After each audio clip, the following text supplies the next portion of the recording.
really good with the vocabulary? Vernacular? John McMullen, because you know what word he used in his notes today? Alacrity. Alacrity. You know what that means? Precision. Brisk and cheerful readiness. She accepted the invitation with alacrity. There you go. Nice job, Johnny Mac. Sports Bash 97.3 ESPN. He is impressed with your vernacular and your ability to whisk and write yourself a couple of them. 3 A's. That's alliteration. Amazing, accuracy, and alacrity. That's all really in 4 one A's. sentence. Yeah. What's happening, John? Well, I always try to impress Pete. That's my goal of the day. That's what he's got to try to do. Well, check that box. Well, John, another day, but today some big news, I guess, in terms of a couple of big names going down. Give us the update on Jason Peters and Malcolm Jenkins, because the one thing that concerns me about Peters is I think it's the same injury that he suffered last year, number one. Number two is the age when you look at both these guys, and that's something that sometimes takes a little longer to come back from once you hit that big 3-0. Yeah, more concerned certainly with Jason than Malcolm. Both didn't finish practice today, and as you mentioned, with Jason Peters, it was a quad injury, and that's what happened to him last year, and it was directly related to a disc problem in his back. So that could be an issue. And obviously at 34 years old and how important he is to that team and that offensive line, that's one you have to keep a real close eye on. As far as Malcolm, looked like a hamstring as he pulled up, and it's never good, but it's early enough in August to say, hey, they're certainly going to shut him down for a while and make sure he's going to be 100% by week 1. Malcolm doesn't need to be in practice every day getting first-team reps. It's almost one of those situations where it could be better long-term if you limited him at least over the next couple weeks or so. And Jim Schwartz was not a very happy camper today with his defense, with the exception of when he talked about Malcolm Jenkins and Rodney McLeod. He singled those two out as the two guys who have been consistent day in and day out. So anytime you lose Malcolm, it's a big deal on this team. Yeah, and I guess because one of the reasons is we don't even know who the guys are. I mean, yeah, we've heard of Ed Reynolds. I guess he's been around for a couple of years, Countess and Watkins. But does anybody feel that if one of those guys got asked to play extended snaps, that and Maragos, I guess you can throw him into the mix too, but if any of those guys had to play extended snaps, would anybody feel comfortable? No, I don't think so. And that's what Jim kind of talked about. These guys have to take advantage of this situation and get the extra reps and kind of seize the position. Because right now it's 4 guys fighting for probably 2 spots. As you mentioned, the second team has been Ed Reynolds and Jalen Watkins. Third team has been Countess and Chris Maragos. So those guys are all fighting for the backup safety spots. Obviously, special teams will be a big part of that. That's where Maragos really has an advantage. But Ed Reynolds was the first guy in there. He was the one next to Rodney McLeod taking the first team reps after Malcolm went down. So that tells you at least as of today, he's going to get the first opportunity, and we'll see how it shakes out from there. John McMullen's with us talking Eagles football. And, John, you mentioned Jim Schwartz a little bit and said that he was definitely ornery or very vocal today, and there were a lot of reports that he was dropping F-bombs like nobody's business. That's in your article. How's the veteran defensive coordinator been in your observation with this team? How is he coming along, and are they getting his system? Well, according to him, no, except for Malcolm Jenkins, as I said, and Rodney McLeod. But that's the way Jim is. I mean, he's a very fiery guy. He's very that's just the way he communicates. There's not going to be a lot of pats on the back. It's more of kicks in the butt. That's just the way he goes about things. And he's got a lot of young players, specifically in the back seven. And I think he's getting a little bit frustrated about the inconsistency. And he mentioned today that he doesn't care if people make mistakes. Everybody makes mistakes, but he wants them to learn from it and not make the same mistake over and over again. I don't think he's happy with that part of it to this point. And I think today, when he spoke, it was sort of to send a message to the young guys. It's time. We've been in the camp long enough. It's time to show some improvement, and we'll see how it goes from here. Is Ed Reynolds a guy that the Eagles could lean on and count on? I mean, do they feel comfortable if he's a guy that comes into their system and plays on a regular basis? Well, I don't think you're comfortable, especially because you have to consider who he's replacing. If Malcolm Jenkins is arguably the second or third best player on this team. So anytime you lose somebody that's that important to your football team, it's a problem, and that's with any backup. But the fact that he's the first guy in there, the first guy is going to get a chance to get those extra reps, is a positive development for him. He was a great player at Stanford in college, and he was a real ball hawk. He always making interceptions, always around the football.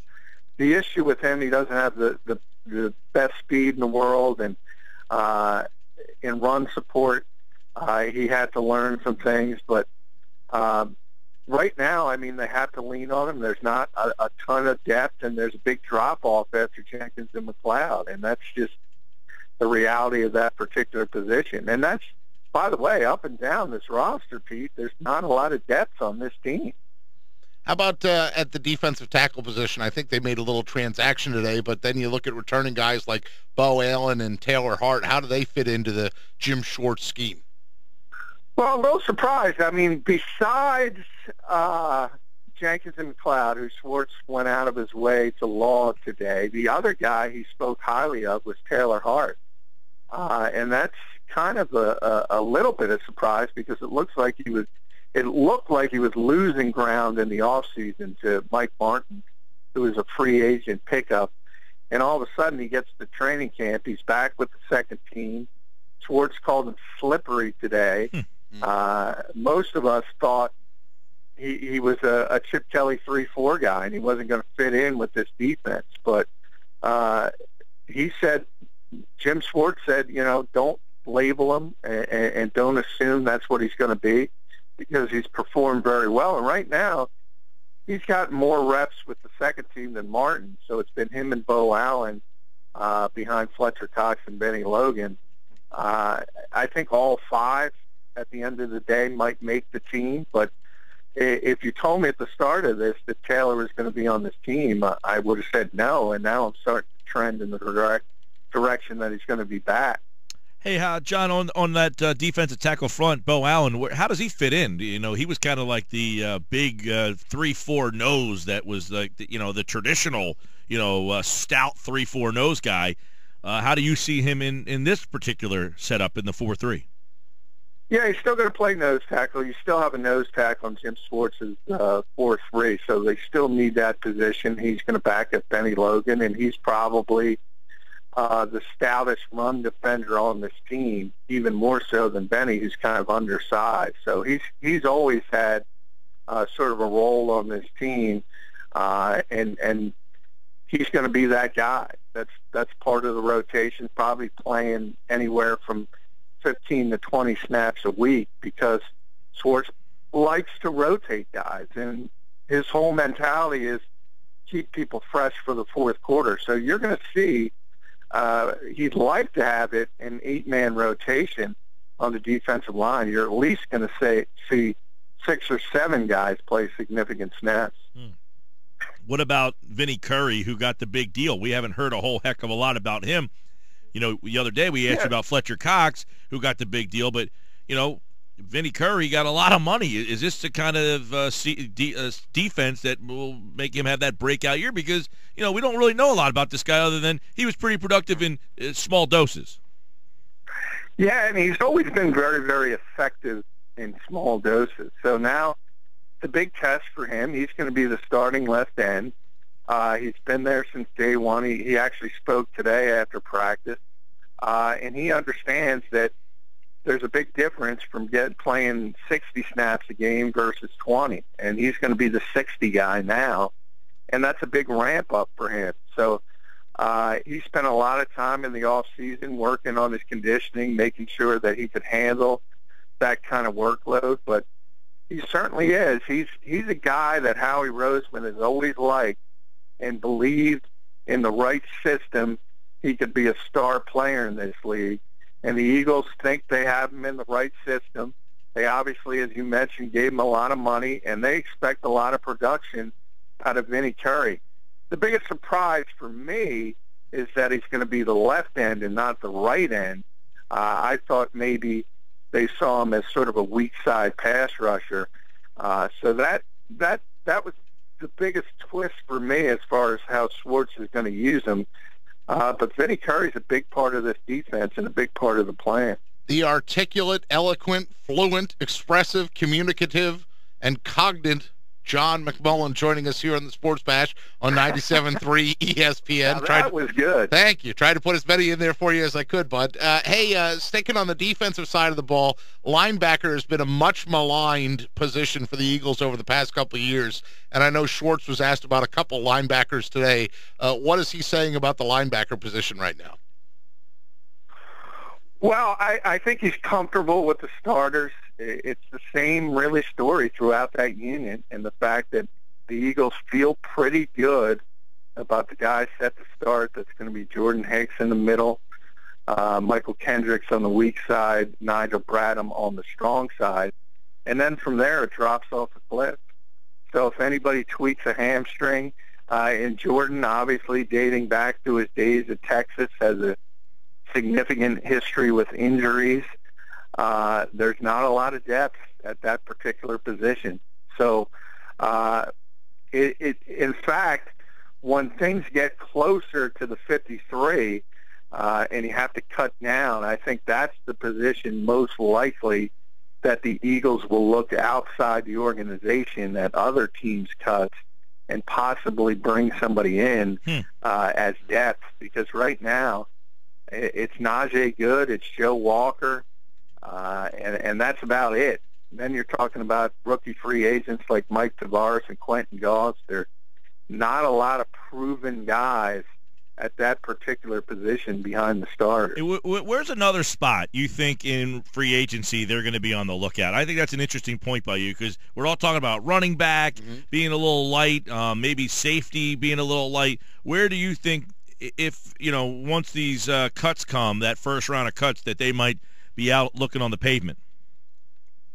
Well, I don't know, first round, you're probably not going to find anybody significant in the first round of cuts, which is 90 to 75. So that's basically guys who aren't going to make your football team. And generally, as you get down to 53, it happens almost in every city. You'll cut to 52 or 51 and sort of look over the waiver wire at one of your worst positions and bring somebody in from outside the organization. As I said, linebacker would be the most likely, and then wide receiver, because I just don't think this team is very good there. Safety would be the third. And running back, I think they're pretty comfortable with if Ryan Matthews can ever get back.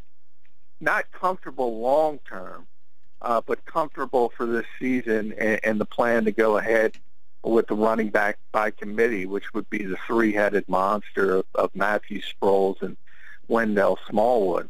But right now, Matthews is on the shelf, Smallwood's on the shelf, and Kenyon Barner's getting the majority of the work with Sproles.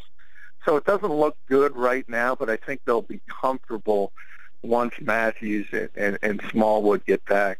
And to your point, John, when we hear Doug Peterson talking about guys like Caleb Jones and Paul Turner, and we go, who? Then you know that the receiving position might be a little thinner than Eagles fans would like to see. We'll stick on the offensive side of the ball. Mike Gill and I were talking earlier in the show about the offensive line because of the Peters injury, and one of the things we were trying to identify is who's the utility guy. Like, who of the backups in the offensive line is the guy that can play multiple positions and step in? Well, let's give him a quick little backup on this. Sure.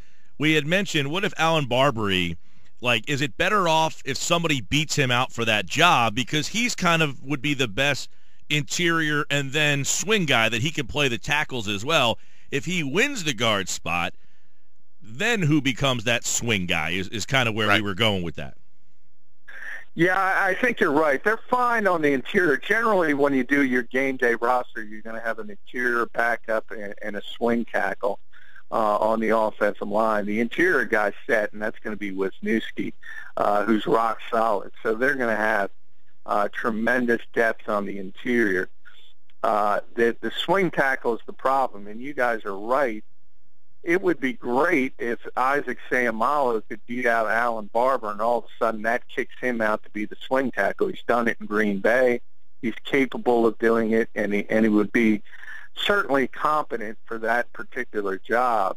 But Seumalo just hasn't hit the ground running, and he's not close to winning that position at that point. So it is going to be Alan Barber as the starter, and then you have to find your swing tackle. Right now it's Matt Tobin, and that's the guy. And I don't know how much people are comfortable with it. Jason Peters obviously just went down today, as we mentioned.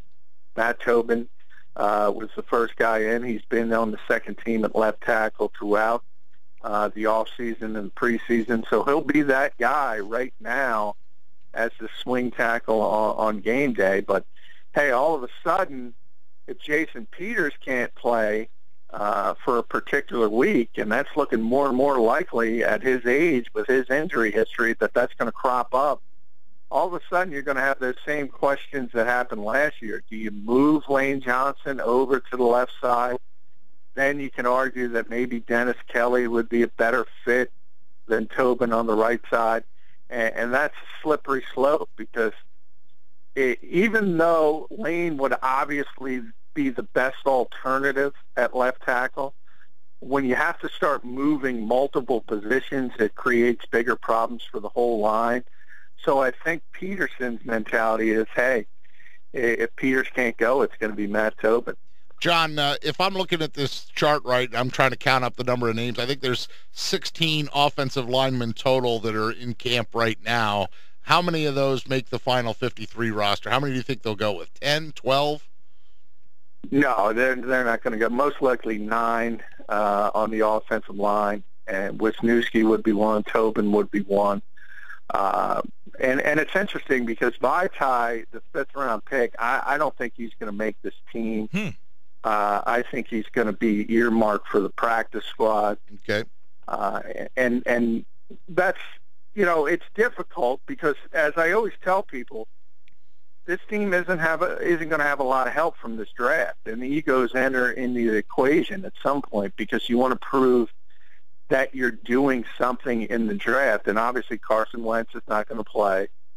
We understand that unless something drastic happens. They don't have a 2nd-round pick.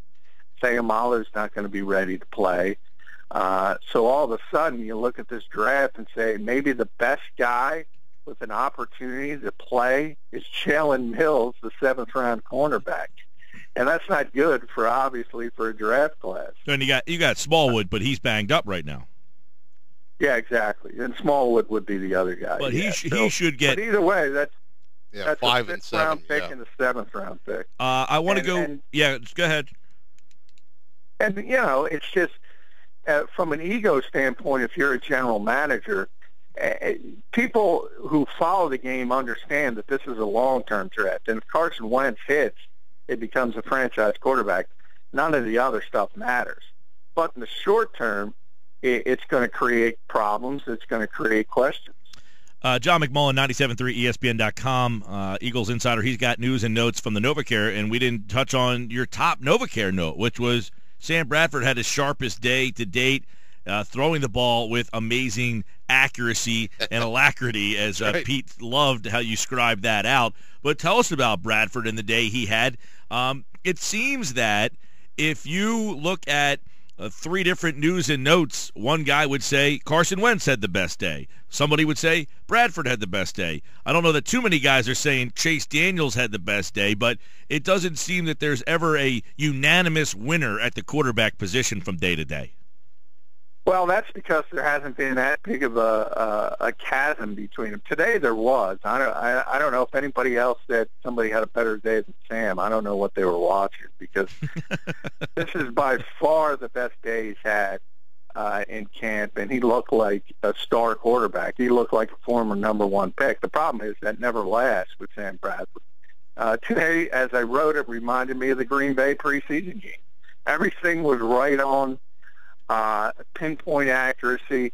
even had a fastball. He had extra 5 miles an hour on his fastball. I had no idea where that came from, but he was humming it today, and it just doesn't happen consistently, which has been part of the problem. Where Carson, it's obvious the skill set is there with Carson Wentz, and people will get enamored. Today, he was amazing throwing the fade down the field, and he's very, very good at that, very natural with it. His problems are when he goes to the middle of the field, like a lot of young quarterbacks. He's a tick late on many of his throws, and that's just the speed of the game, and he's going to have to pick that up at some point. But that's something every first-year quarterback has to overcome, and this is just part of it. John, you said Carson Wentz's name. I guess in your article you write that he was wearing the helmet camera again. What can the coaching staff learn by looking at his helmet camera? Well, they have that, and they've really rotated. Blake Countess was the first, and since then it's been different players. Probably a half dozen or so have worn it at points of camp so far. And it just gives them a view of what the player is actually seeing. And from the quarterback standpoint, it's very important for where he's putting his eyes, where he's supposed to be putting his eyes. So it allows them to sort of see what the quarterback is seeing at the field level. And in theory, it is a good teaching tool. Doug talked about it earlier in camp and said sometimes he can get a little shaky, but if technology is helpful, he's made it clear.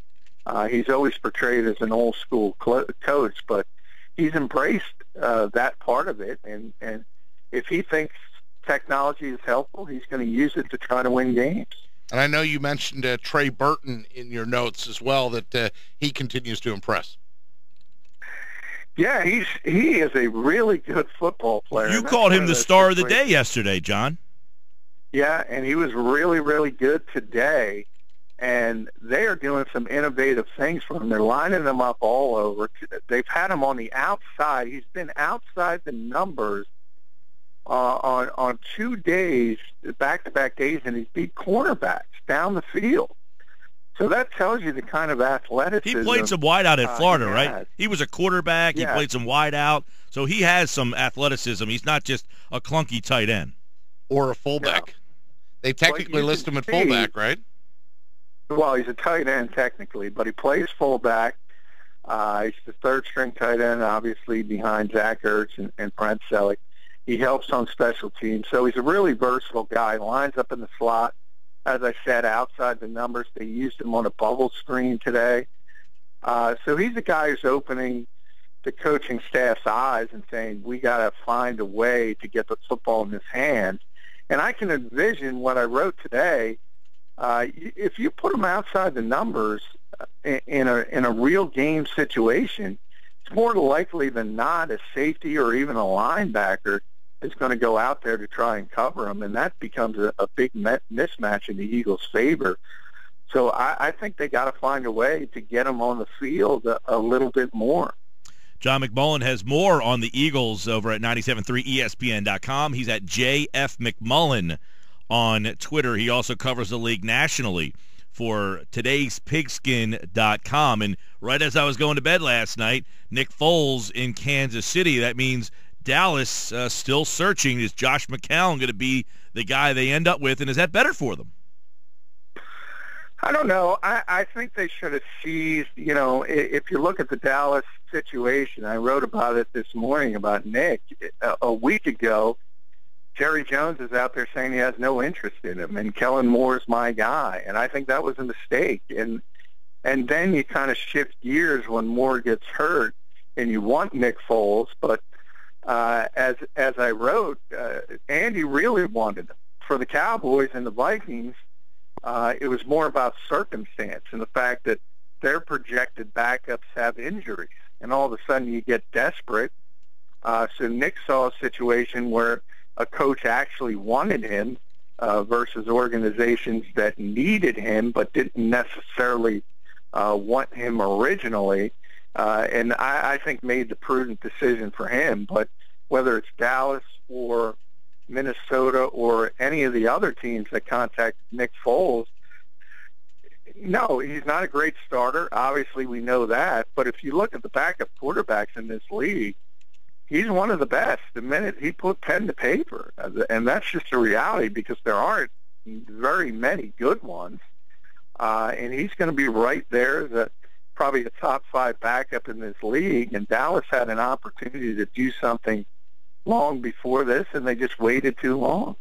All right, John, again, of course, you can follow him on Twitter at JF McMullen for more on the NFL and the Eagles, who are just 1 week away now, Pete, from live NFL football. Let's get it going. We all get excited for the first quarter of the first game, and then it's like, all right, get me to the real stuff. John has all your news and notes at 973ESPN.com, and he'll have more tomorrow at this time on the Sports Bash. Thanks, pal. Hey, thank you, guys.